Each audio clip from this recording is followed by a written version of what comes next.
Another thread here sparked a repressed memory, and I had to share. I was working in a non-IT office administration job, but I was the de facto IT guy. It was a terrible, thankless job, but it gave me the experience to get where I am now, and most of the co-workers were cool. Most.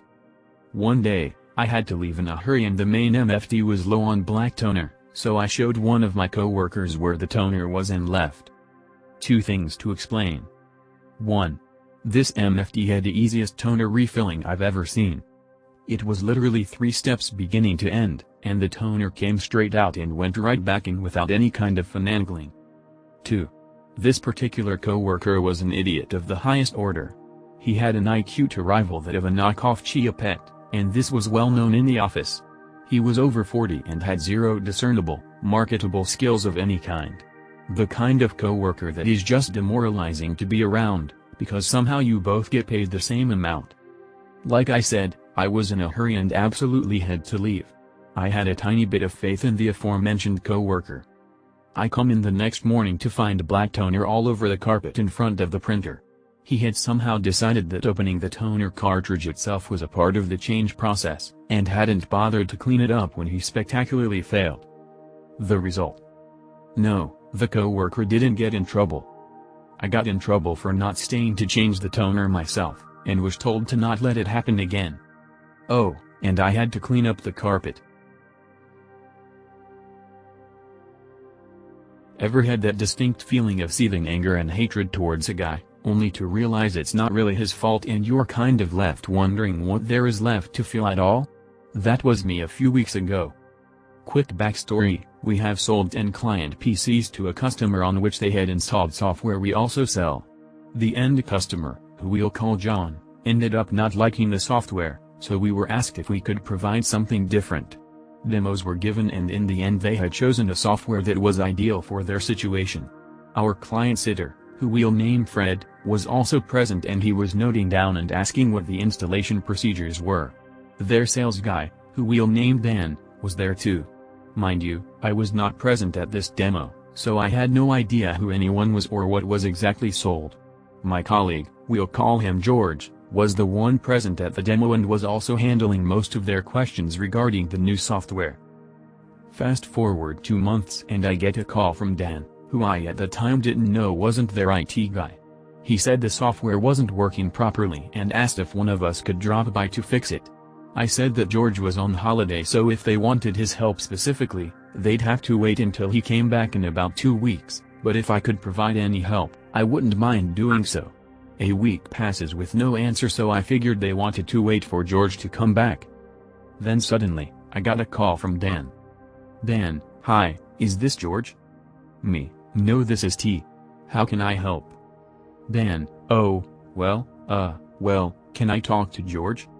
Me, George is still on leave until next week. Is there anything I can assist you with? Dan, sighs audibly, well, our customer is saying the software isn't working at all and wants someone to come by tomorrow to fix it. Me, oh, I'll need to check our schedules and see if I'm able to go.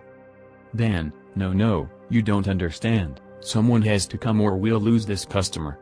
You guys had better come or I'll go and find another distributor to buy our stuff from. Me, is there any way for me to remotely log on to the clients and see if I can fix it that way? Dan, no, it's an long pause. Me, Dan, closed network. So there's no internet connected to the clients. Me, alright, one moment. I put him on hold and go into my boss's office. I explain the situation, he checks my schedule, makes a few calls and asks me if I'm willing to go there tomorrow. I say I am despite the long drive because I want to help them out. The customer and I agree to meet at 9 a.m. on location. The next day, after a 2 hours long drive, I arrive on location at 9 a.m. Client is nowhere to be seen. I wait half an hour and I call him. He says he's on the way but that he's run into some traffic. Around 10:30 a.m. he arrives saying he's sorry and we go inside. Mind you, I was already annoyed at the fact that I had to wait an hour and a half after driving for 2 hours. We enter the building. I go to the clients and I see that the software is only installed on one PC. Me, I thought you had installed them on all the PCs already? Dan: apparently not. Me: I was under the impression that the software wasn't working properly, but it's not installed at all. Dan: I didn't know that. Me: what do you mean you didn't know? You're the one who installed and programmed it, right? Dan: oh, you mean Fred? Fred's on leave until next week. I'm the sales guy who sold this system. Me: and he only installed the software on one PC? Dan: yes. Me: is there a reason why he didn't install them on the other clients? Dan: I don't know actually. Our client was threatening to pursue legal action if we didn't fix it this week, so I panicked and I asked you guys to come. Can you fix it? So instead of spending maybe 1-2 hours troubleshooting the software, I'm stuck installing and configuring 9 PCs with this software, which took me about 4 or 5 hours to make sure everything worked properly. On the exterior, I was friendly, professional and calm while answering whatever questions they had, but on the inside? Man, was I fuming. After a while I just couldn't fault the guy, and the fault probably lies with Fred, so I ended up feeling empty. I left, 2 hours trip back, called my boss and explained the situation. He said he'd charge them a full day of on-site support. A week later I learned that Fred was planning on installing the software on the 9 other clients, but he forgot his week of vacation was coming up, so he figured it wouldn't be a big deal to finish his work after he got back and didn't let his sales know. No idea if he got fired for it or not. Edit: removed some typos. Title pretty much says it all, but here goes nothing. Me. You, user. And #X200B. For context, the help desk closes at 5, but we have a rolling shift of third-line support, whoever draws the short straw, to stay on until 6 for urgent issues. The business understands that this is for urgent issues only, but it's a law firm, full of self-entitled lawyers. So that doesn't usually hold up. And #X200B. Call comes in at 17:59. And #X200B. IT, how can I help? You, sorry, I know you finish at 6, don't you? Yes I do. What's the issue you're having? You, having trouble saving this Word document. Okay, what error message are you getting? You, error message? Yeah, what message pops up when you try to save it? You, oh I haven't, I was hoping you could do that for me. Audibly confused at this point, you want me to save a Word document for you? You, yes. Runs through getting the computer number, etc. Just want to get this over with, as I'm now working on paid overtime. There you go, all saved. You, can you run me through how you did that? It was too fast. What? Sure, does it again but slower. You, hang on, I just need to write this down. I then have to run her through this multiple times so she can write down the steps. And #X200B. This call took 15 minutes. To save a Word doc. And #X200B. But it's a law firm, full of lawyers, and my boss doesn't have a backbone, so any complaints are immediately a talking to, formal warning. So we have to put up with BS like this from users all the time.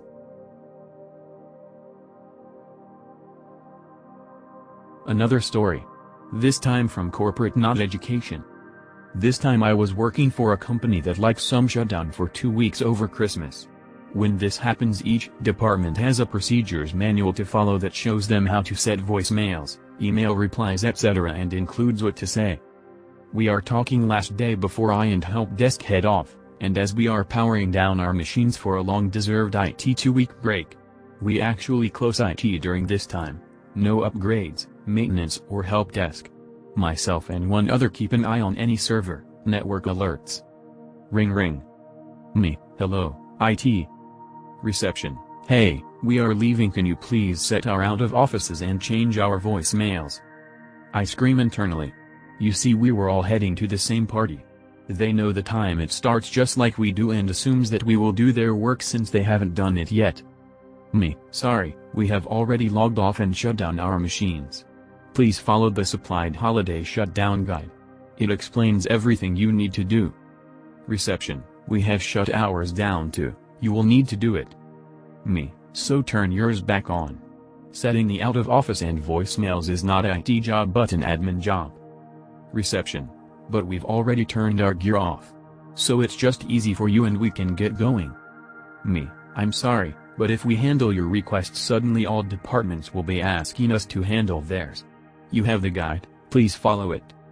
They ended the call without a goodbye, we finished up signing out and left. 2 weeks later we get an and help desk inform me of a ticket from reception asking us to handle their out of office. I casually respond just tell them to follow part 2 of the guide they followed 2 weeks ago. Help desk, no. The ticket is from 2 weeks ago, sent at 3 p.m. asking us to set it up and blaming IT for it not being done before the party. Despite being refreshed from 2 weeks off, and not having to had even come in I still responded to their ticket seeing their boss and mine. They claimed the system didn't work and they were asking for help but we refused so we could go to the party. I responded stating it did work, and proved it did. And showed the call log of their time and date or request. Stating that they called at say 12 p.m., the process takes 10 minutes to complete, including testing, but the keycard shows them leaving the building at 12:03 p.m., and factoring in the call there didn't even attempt. Reception got in the shit, especially when they checked the reception voicemails that had a few angry customers who left voicemails without hearing back or knowing that we were closed. It ruined my relationship with the reception's staff, though in this case I couldn't be bothered keeping them happy.